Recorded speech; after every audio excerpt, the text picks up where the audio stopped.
ukuthi KwaZulu-Natal Economic Regulatory Authority.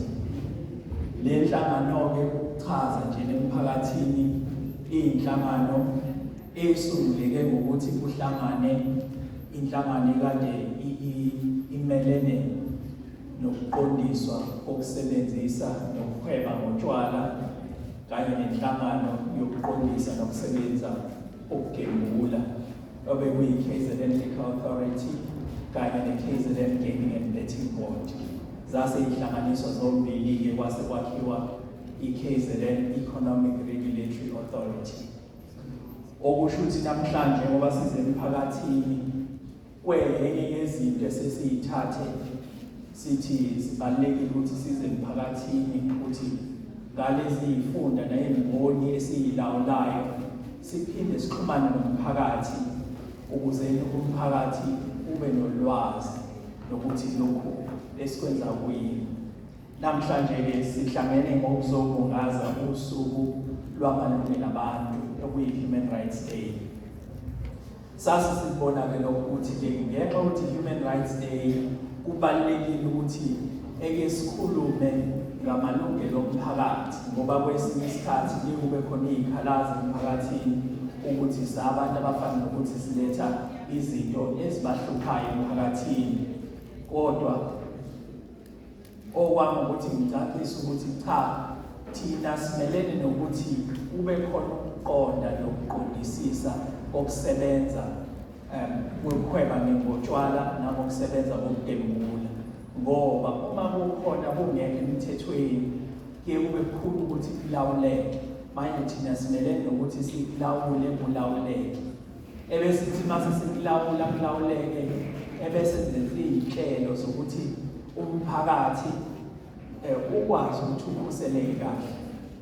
Enye yalezo zinhlelo iyo siyenza namhlanje ukuthi sizoletha ulwazi emphakathini ukuthi nje umphakathi unaliphi iqhaza ongalibamba emsebenzini esiwenzayo nokuthi ukusisize ukuthi siqikelele ukuthi imiphakathi yethu iyathuthuka noma kukhona ukugembula emphakathini noma kukhona ukusebenza katshwala kodwa kungasebenzi ngendlela edlebelekile engekho emthethweni.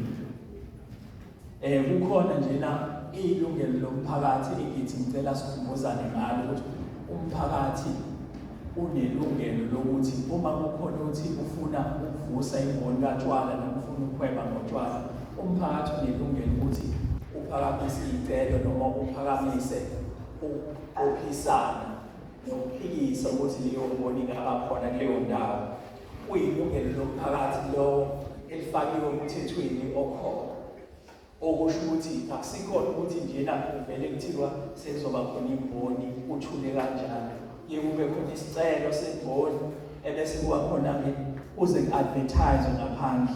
Umthetho uthi kufanele ku-advertise ukuze umphakathi ukwazi ukubona lapho advertise khona ukuthi sebefuna ukuqala ukudayisa utshwala lana sekufanele ngibhale ngisho ukuthi-ke mina ngihambisana nalokhu nazi izathu zami nayo yonke into ilungelo lelo umphakathi onalo.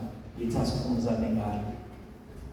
Okwesibili, umphakathi unelungelo ukuthi ufake izikhalazo kuyibhodi elikhona la kwa-KZN ERA. Ake sithi-ke sekukhona imboni noma ehweba ngotshwala noma imboni egembulisayo isiyenza izinto engazihle noma engahambisani nomthetho. Umphakathi unelungelo ukuthi ungafaka isikhalazo lapha kwa-KZN ERA ukuthi nangu sibanibani enimnike imvume yokuthi asebenze emphakathini kodwa akasebenzi kahle, akasahambisi ngomthetho. Okusho ukuthi-ke nina baka-KZN ERA anize nizoqondisa izigwebo. Ilungelo lomphakathi lelo.